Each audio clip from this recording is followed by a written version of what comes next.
Myself Pragya from IPM Group of Institutions. In today's class, we are going to discuss about the type of market that is perfect competition. First of all, we'll begin with what is market. So when we're talking about market, it's actually a region, a place, and not even a place. It's somewhere between where purchase and sale of goods and services is taking place. So it can be a place, visible place, and it can be these days it's like Flipkart, Amazon, where no physical place is required, but the purchase and sale is taking place. These all come under the market. So the market is something somewhere where purchase and sale of goods and services is taking place. Now we are going to discuss about what is perfect competition. Uh, when we're talking about types of market, there are two broad types of market. First one is perfect competition, and second one is imperfect competition. Uh, in imperfect competition, again, there are basically three subdivisions, which is monopoly, monopolistic competition, and oligopoly. In today's class, we're going to discuss about the perfect competition. So let's take a look on the definition of perfect competition. It says that perfect competition refers to a market situation where there is a large number of buyers and sellers. The sellers sell homogeneous product at a uniform price and enjoy freedom of enterprise. So let's understand it by word. So first of all, it is a market where there are large number of buyers and sellers. So basically, what it means that when we're talking about the whole market, one buyer and one seller are so small that they can't influence the price. There are so many buyers and so many sellers that if any of them exits the market, it doesn't impact the price. The sellers sell homogeneous product. What is homogeneous product? Homogeneous products means identical products which are totally looks like the same. For example, agricultural products like wheat, like fruits, like apple. They, if you are purchasing it from any of the vendor, actually you are getting the homogeneous product, that is identical products from any of them at a uniform price. Uniform price means same price everywhere. That is constant price which is charged which is charged by the firm to the customer. They it is actually constant. It is same everywhere, and enjoy freedom of enterprise. So here the enterprise have totally freedom, and there is no barriers on entry or exit. The term competition refers to the competitive market structure. The competitiveness of market structure refers to the extent to which individual firms have the power to influence the market price. The less is the power of the firm to influence the market price, the more competitive is the market structure. So that's what I was talking about when we were discussing large number of buyers and sellers. That there are so many firms in the market, large number of sellers in the market, that the power of the firm to influence the market price is just negligible, and therefore the market is most competitive. As you know that if there is only one seller, then he has the total authority over the market. Then we can say that he can influence the market price because he is the person who will decide the market price. Now when there are so many sellers in the market, then no single firm has the authority over the market, has the power over the market. So they are so negligible that they do not influence the market price or do not dominate the market share. They all have equal or negligible shares in the market. Let's talk about the characteristics or assumptions of perfect competition. So there are large number of buyers and sellers, homogeneous products, independent decision making, free entry and exit of firms, perfect knowledge, perfect mobility. Transactions are costless and there are no government regulation. We're going to discuss them all one by one. So here comes the first, large number of buyers and sellers. So each buyer and seller is so small compared to the entire market that he cannot influence the price of the product bought or sold. The firm is price taker rather than price maker. So basically, the first line we have already discussed it. The second one, it is saying that the firm in the perfect competition is a price taker rather than price maker. So who is the price maker? Actually, in the perfect competition, the industry is the price maker and the firms are price taker. There's difference between a firm and an industry. When we're talking about firm, then there are business units whose objective is to maximize the profit. And when we're talking about the industry, so all the firms with homogeneous products makes up an industry. For example, if we look at around us, then suppose if we're talking about Colgate or Pepsodent. So Colgate, Pepsodent, Dabur Lal Dant Manjan, and all these categories are basically toothpaste. They all are producing toothpaste. So they are all small units, like they are all firms. And when we're talking about industry, then they all are producing the same product, that is toothpaste. So it is a toothpaste industry. So toothpaste industry is a broad name under which there are many firms which are producing the good. So in perfect competition, the industry makes the price and the firms are taking the price. An individual seller sells so small a quantity of the total supply that if he withdraws from the market, total supply will not fall to such an extent to raise its price. So as I already told you that there are large number of buyers and sellers in the market. So if any individual seller leaves the market, it will not impact the price. The firm can sell any amount of output at the prevailing price. Thus, it is a price taker and quantity adjuster. So when industry gives the price to the firms can produce any number of quantity, any number of output, which whatever they want, and therefore it is called quantity adjuster. And they can produce any amount of output at the prevailing price, the price which is given by the industry.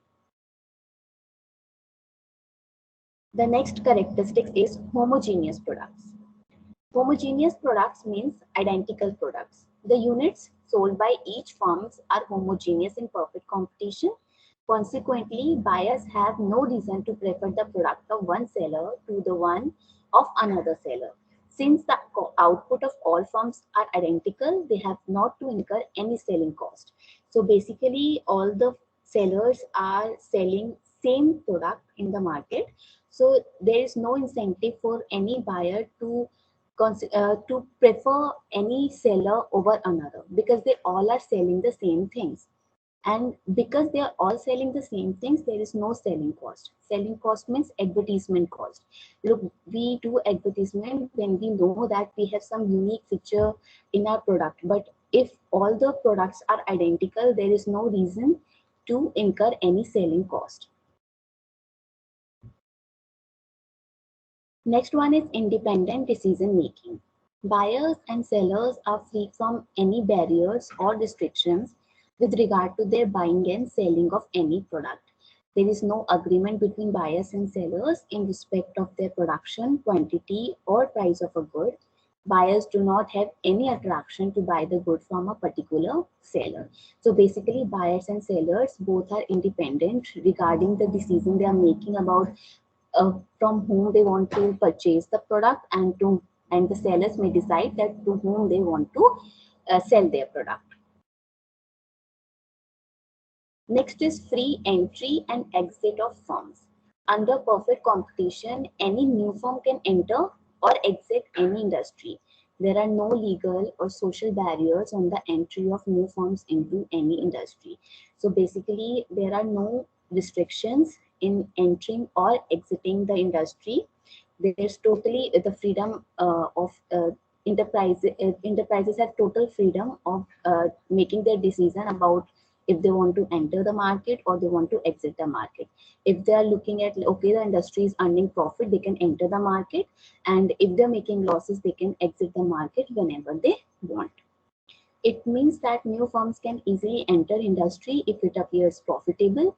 Conversely, existing firms can leave the industry if they expect or experience losses. Next one is perfect knowledge. Perfect competition requires that buyers and sellers have perfect knowledge of the relevant price. And as we all know that in perfect competition, there is a uniform price. So there is only one price that is prevailing in the market. So it is the price which is known to everyone, the buyers and sellers. So buyers will not pay the price higher than that, that they know that market is running on that price is already prevailing. And sellers won't be able to sell their product at the higher prices because buyers already know what is the prevailing price. The buyers must be aware of all prices. They would not pay price higher than the price dictated by the market.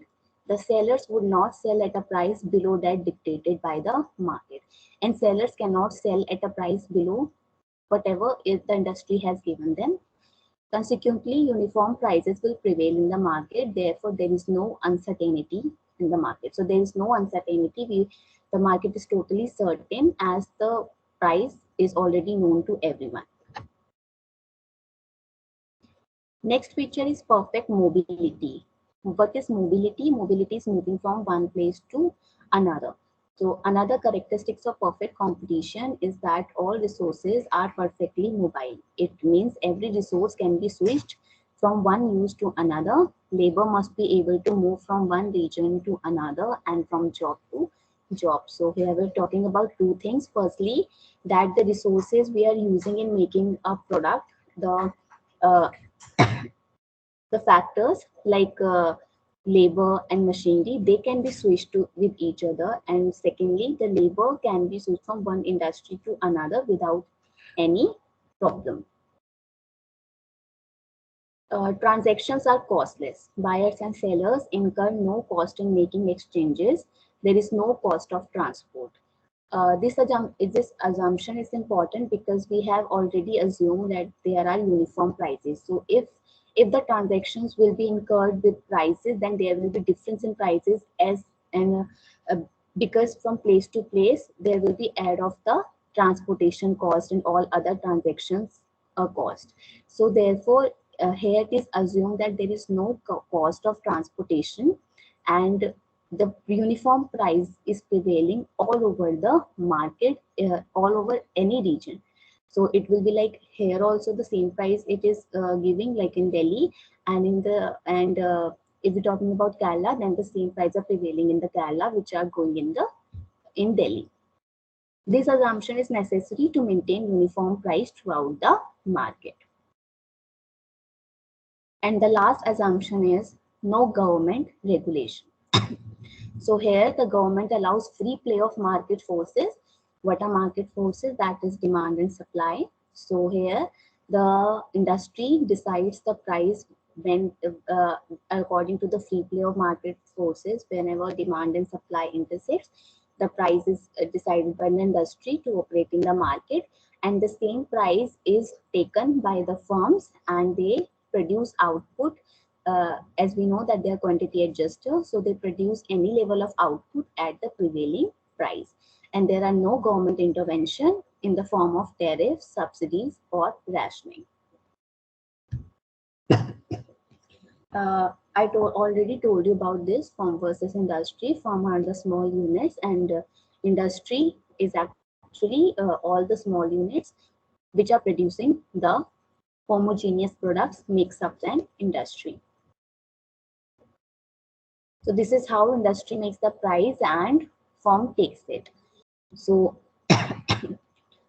industry is making the price where the demand and supply market forces are intersecting each other at the point E. As we can see in the diagram, demand is downward sloping, supply is upward sloping, and they are intersecting at point E. And at that point, the industry is setting the price, which is 6. We can see on the y-axis, it is 6, and the same price is taken by the firms, and at the same price, at the 6th price, firms are free to produce any amount of output they want. So they can produce any level of output at the price of 6. Let's see what is written here. In perfect competition, price is determined at that point where industry's demand curve intersects industry's supply curve. In the given figure, E is the equilibrium point, the individual firms must take this price as given. For a competitive firm, the demand curve will represent both the average revenue curve as well as marginal revenue curve. That is, in perfect competition, P is equal to MR and KR. So when we're talking about perfect competition, as I told you, firm is taking the price from industry which is uniform. And because this is uniform and firm can produce any level of output at the given price, therefore it is a constant horizontal line, horizontal to the x-axis. So horizontal to the x-axis, it is the price given by the industry, and it is the demand curve. Demand curve because uh, they can't influence the demand. The demand will be they can adjust only the amount of production they are doing. The price is already constant, and it is also, and demand curve is equals to average revenue curve, and it is equals to marginal revenue curve. So price is equals to AR, and here AR is equals to MR, as we already know that AR is average revenue and MR is marginal revenue. What is average revenue? Average revenue is revenue per unit. And here, because prices are constant, so when we are going to divide total revenue by the quantity, we'll always get the price. And AR will always be equals to prices. When we're talking about marginal revenue is the additional revenue we are getting by selling one more unit of output. And here what we are getting as an additional revenue by selling one more unit of output, it's equals to price, because when we are selling it into the market, we are getting the price. So here AR is equals to MR, and this is equals to demand curve, and this is also equals to price. Short run versus long run. Short run refers to that time period in which supply of a commodity can be increased only up to its existing production capacity. If demand has increased, there is not enough time for a firm to install new machines, nor for the new firms to enter the industry. So basically, what is short run and what is long run? Short run is the period in which the firm has both type of cost, fixed cost and variable cost. Fixed cost which they cannot change, and variable cost is something which varies with the level of output.